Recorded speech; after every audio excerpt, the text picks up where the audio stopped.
Madayi college വിവാദത്തിൽ കോൺഗ്രസിനകത്തെ പ്രശ്നപരിഹാരം നീളം. KPCC ഉപസമിതി കണ്ണൂരിലെത്തി നടത്തിയ ചർച്ച ഫലം കണ്ടില്ല എന്നാണ് അറിയാൻ പറ്റുന്നത്. സന്തോഷുണ്ട് വിശദാംശങ്ങളുമായി. സന്തോഷ്.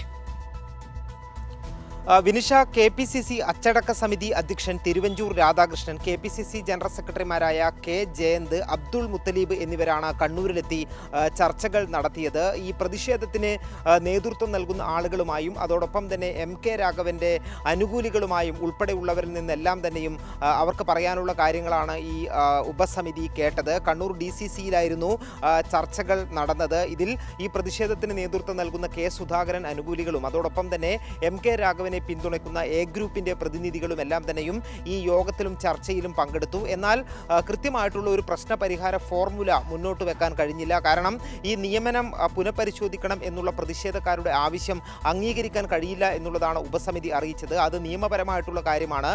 അതിന് പാർട്ടി പരിശോധന പ്രായോഗികമല്ല എന്നുള്ള ഒരു അഭിപ്രായം അത് ഈ പ്രതിഷേധക്കാർ അംഗീകരിച്ചിട്ടുമില്ല. അതേസമയം തന്നെ ചർച്ചകൾ തുടരാനാണ് തീരുമാനിച്ചത്. മറ്റൊന്ന്, ഈ രണ്ട് വിഭാഗവും പ്രതിഷേധത്തിൻ്റെ പേരിൽ അച്ചടക്ക നടപടി നേരിട്ടവരും അതോടൊപ്പം തന്നെ ഈ കോളേജിലെ ഭരണസമിതി അംഗങ്ങൾ അവർ നടപടി നേരിട്ട ആളുകളുമുണ്ട്.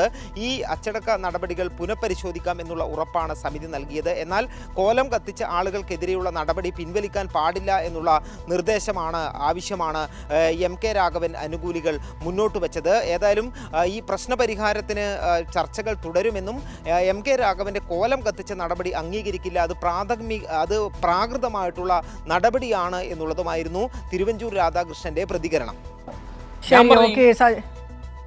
സന്തോഷ്, വ്യക്തമാണ്. ഏതായാലും മാടായി കോളേജ് വിവാദവുമായി ബന്ധപ്പെട്ട് കോൺഗ്രസിൽ ഉടലെടുത്ത ഒരു ഗ്രൂപ്പ് തർക്കം ഇനിയും നീളും. KPCC നിയോഗിച്ച പരിഹാര സമിതിക്കും തിരുവഞ്ചൂർ രാധാകൃഷ്ണന്റെ നേതൃത്വത്തിലുള്ള പരിഹാര സമിതിക്കും ഇന്ന് നടത്തിയ ചർച്ചകളിലൂടെ അതിനൊരു അന്തിമ തീരുമാനത്തിലേക്ക് എത്താൻ കഴിഞ്ഞില്ല എന്നാണ് സന്തോഷം നൽകുന്ന വിശദാംശങ്ങൾ.